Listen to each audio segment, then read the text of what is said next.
And once you have that standard of I only go to the best restaurant, I only speak properly to certain people, that means I'm only going to allow certain people in my life.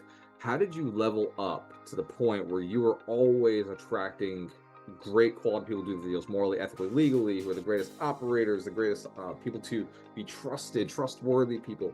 What habit would you say you dug in, built inside yourself that started to really like what age were you or what had you accomplished that really made you realize it's time to work on this habit? Because it's a habit, right? This all of these skills, like these little things lead up to big things.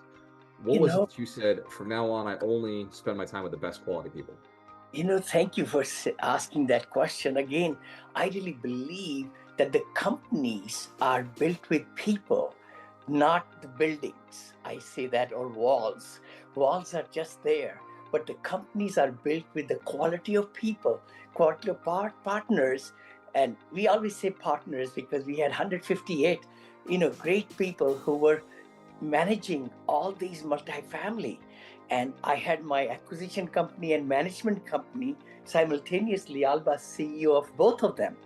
And hiring the right people with great history is so important, so that you are able to use their strengths and their knowledge and everything to make your companies grow faster, rather than looking for cheaper payments of, let's say, salaries and bonuses. I used to give two bonuses to every single team member, one in June and one in end of November.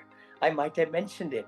That was a great thing because they were able to look forward to it. And whenever I'll go to the locations and we'll have meetings and, fish boils, crawfish boils. I remember those, and taking them out for restaurant just to break the bread, let them know that you care for them.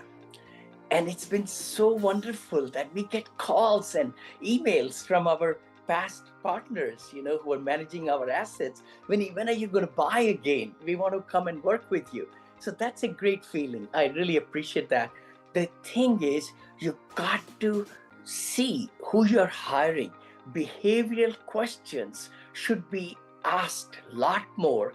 Do full intentions of using their talents, but train them into your role.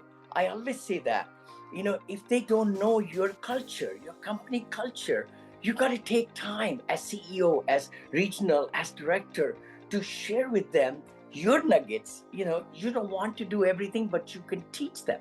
And that's what I used to do, the trainings through videos and Zoom meetings, and everybody will be present in presentable uniform and everything like that. So just to not ramble, the key thing is to get the right raw material, our partner, their background, and show them the vision, what this company will become, what they will become. See, people like to give their very best if they know that their job is secure, that they will be getting paid and bonuses and benefits and all that stuff. And then they will grow with you. That's how we did for almost 10 years. We grew so much. And then I started selling multifamily like about 4 or 5 years back. Usually our cycle ends 3 to 5 years always. So we do try to exit at and leave some more profits for the buyer. They have to make money too, and then pay back our investors and so on. So it's a collage of things, but the personnel, the partners you hire have to be the right ones. And if there is a poison, that's one thing is very big in my organization. If I found out somebody backbiting, somebody not being, truthful and things like that, I fired them on the spot, no matter what happens, because you cannot contaminate your organization. Wow.